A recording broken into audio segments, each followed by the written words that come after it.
बिल्कुल seal pack है। मेरा सवाल यह है कि दिसंबर हो गया, एक बात तो बताओ जरा, दिसंबर तक पता नहीं कितने जो है वो मॉडल और आ गए होंगे। अगर तुम वो लेके भी जाओगी तो वो इतने का नहीं बिकेगा जितने का आपने लिया था, हालांकि वो डब्बा पैक। भाई लोग तो, परफेक्ट मार्केट है तो लोगों को तो सब पता होता है। उसके बाद चार नए मॉडल आ गए तो लोग तो आपसे नए वाले ही लेंगे। क्या ख्याल है बेटा?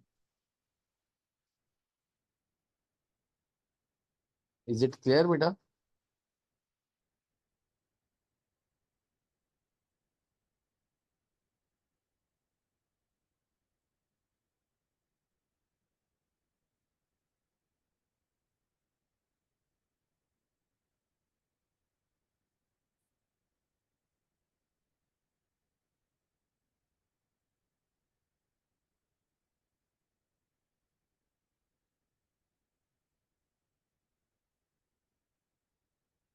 अच्छा जी, एक और जरा थ्योरी के सवालात को जरा सा कवर कर लें। प्रैक्टिकल तो काफी हो गए।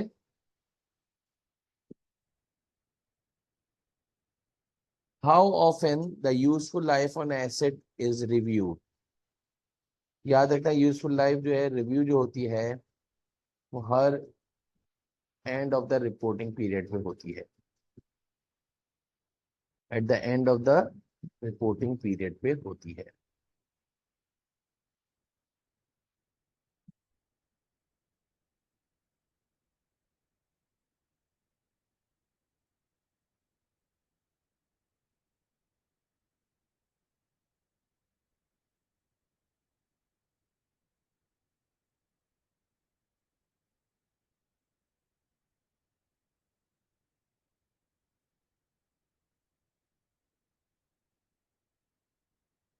थ्योरी के सवालात को कवर कर लेते हैं।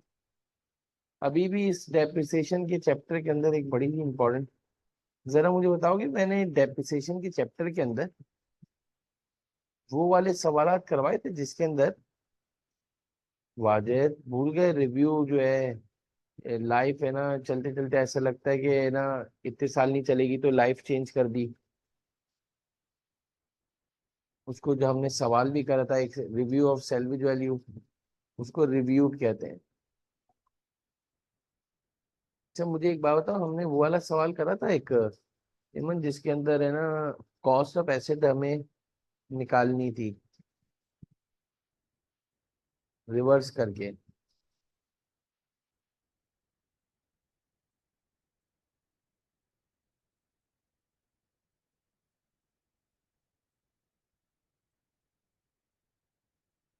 डेप्रिसिएशन के चैप्टर के अंदर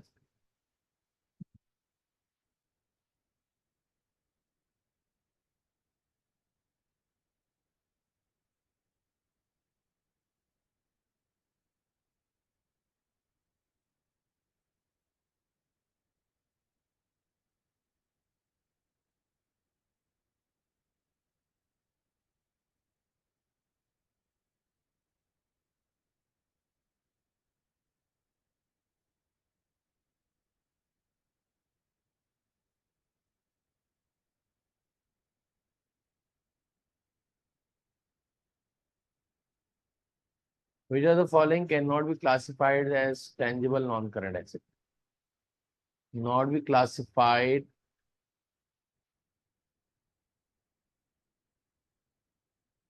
जी नहीं नहीं नहीं, आपको नेट बुक वैल्यू दी हुई थी 3 साल के बाद की, तो रिवर्स करके कॉस्ट ऑफ एसेट निकालनी थी। नहीं, यानी एक एसेट की कॉस्ट ऑफ एसेट गायब करी हुए, तो ये बोल दिया है।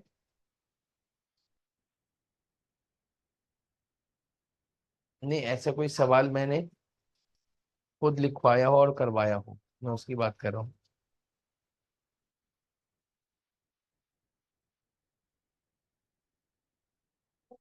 चलो सही है। नेक्स्ट टाइम याद दिलाना एलिजबा मुझे। वाजिद ये एक सेपरेट एक टॉपिक है। Which of the following can not be classified as tangible non-current asset?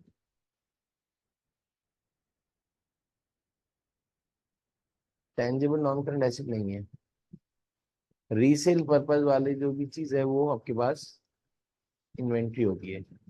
Which of the following are item of property plant and equipment.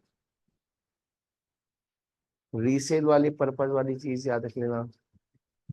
ये यूज कर रहे थे आप। ये है, ये है 1, 3 एंड 4। जो भी चीज आप रीसेल के लिए ले रहे हो तो वो आपकी इन्वेंट्री है, वो फिर प्रॉपर्टी प्लांट एंड इक्विपमेंट में आएगा। Which of the following is not a property, plant, and equipment? Asset held for sale in normal course of business. A building contractor decide to construct an office building to be occupied by his own staff. Which two of the following costs incurred by the building contractor cannot be included as a part of the cost of the office building?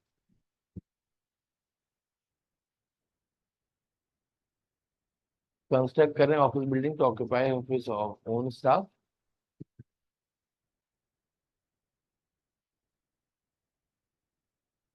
General administration नहीं आता। Initial designer जो है इसके नहीं आएगा, capital expenditure नहीं है। Cement आएगा, hire of plant and machinery आएगा, ये सब चीजें ऑफिस बिल्डिंग के अंदर यूज होंगी, तो उसमें नहीं आएंगी।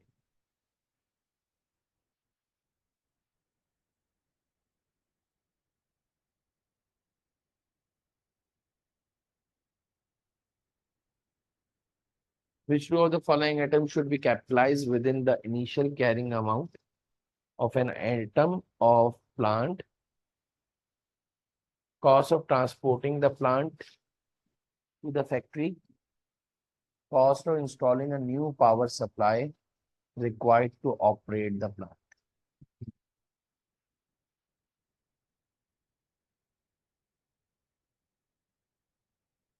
इस वाला तो हम डिस्कस करे हुए थे।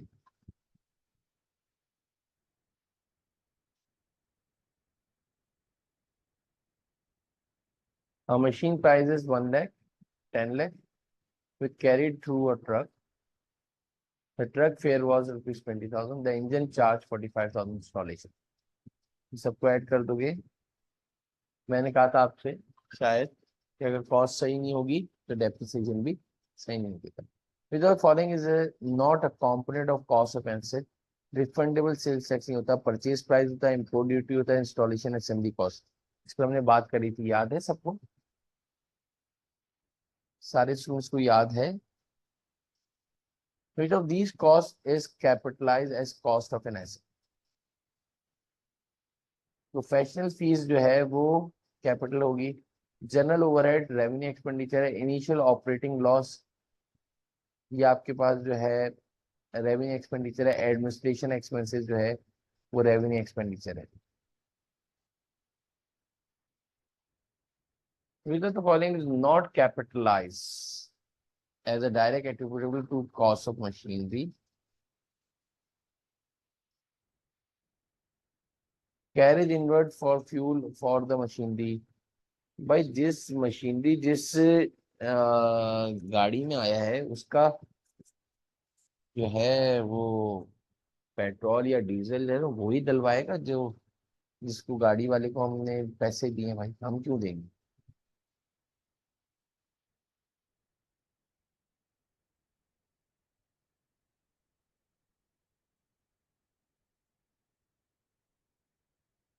ये एक जरा सवाल देख लेना। An entity just receive civil work bill from their contractor 5,80,000 from construction of a.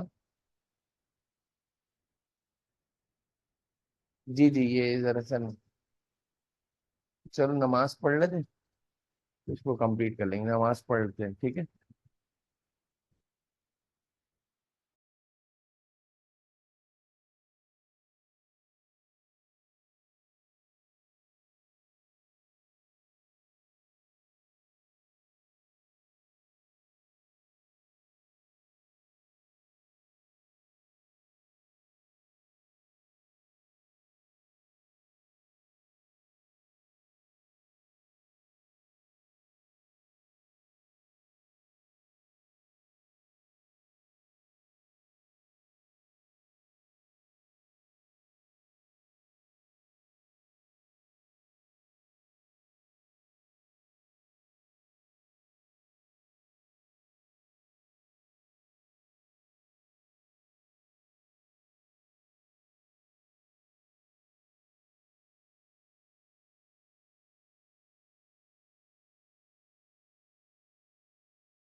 जी आगे बेटा।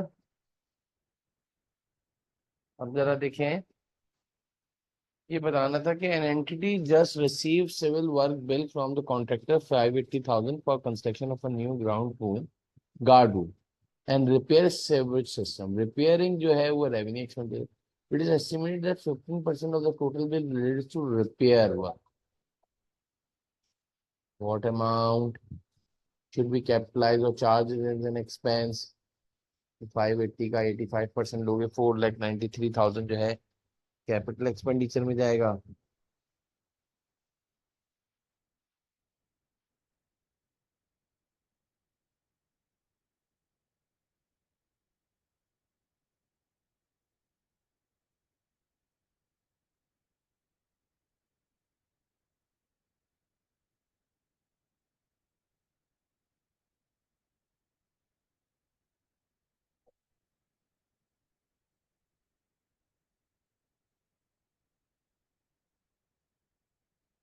एटीनथ वाला सवाल करके देना मुझे।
On 22nd February, an equipment was purchased for 8 lakhs. It was delivered immediately. The entity paid rupees 5 lakh immediately and remaining are to be paid on 4th of March. अब मेरा एक सवाल ये है कि इक्विपमेंट तुमने 8 लाख का लिया, जिसमें से तुमने 5 लाख फौरन दे दिए, 3 लाख तुम जो है बाद में दोगे, तो सी इज द राइट आंसर हो गया। कि तुमसे अब देखो कितने मजे की सवाल है ये। अब इक्विपमेंट 8 लाख के अंदर 8 2 16 1,60,000 जो है एडवांस में दिया हुआ था। जब तुमने एक साल एडवांस में दिया था तो 6,40,000 रुपये तुम्हारा बैलेंस बच गया। It was delivered on 4th of March when the entity paid 50% amount due and promise remained to be paid on 25th of April। 6,40,000 का 50% 32,000 रुपये पे कर दिया। मेरा सवाल यह है, और बाकी तुम 25th अप्रैल को दोगे। अब ये बोल रहा है 4th मार्च को जब तुमने आधी पेमेंट दी है उस वक्त क्या एंट्री बनेगी। अच्छा, 22nd February को तुमने ऑर्डर दिया था। बहुत अच्छा सवाल है। जब ऑर्डर दिया था उस वक्त क्या एंट्री बनी होगी। 22nd February को क्या एंट्री बनी होगी। Advance to supplier debit cash credit. और फिर 4 मार्च को क्या एंट्री बनाई होगी। इक्विपमेंट आ गया हमारे पास भाई।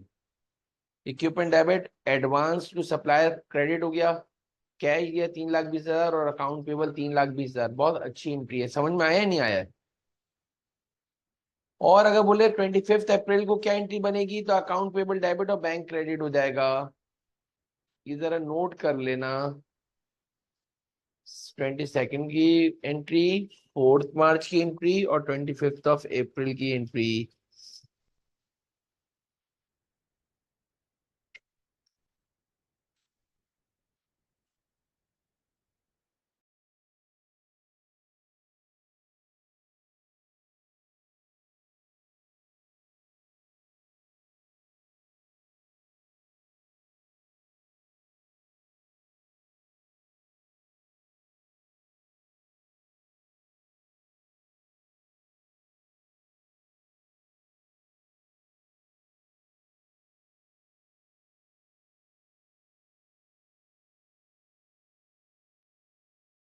सबके क्लियर है ये बेटा?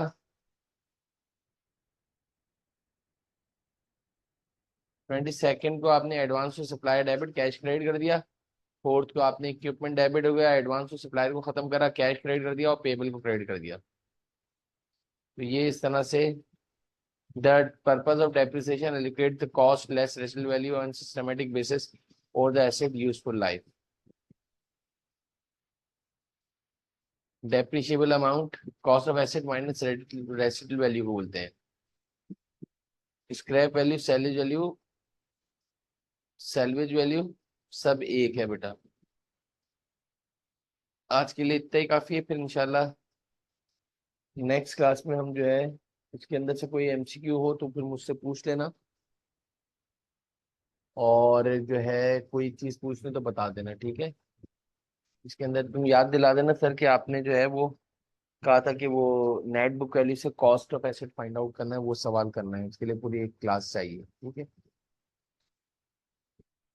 चलें, ओके बेटा। सारे एमसीक्यूज कर लो, कोई भी सवाल हो, कोई भी प्रॉब्लम हो तो पूछ लेना, किसी भी चैप्टर से हो। अल्लाह हाफिज।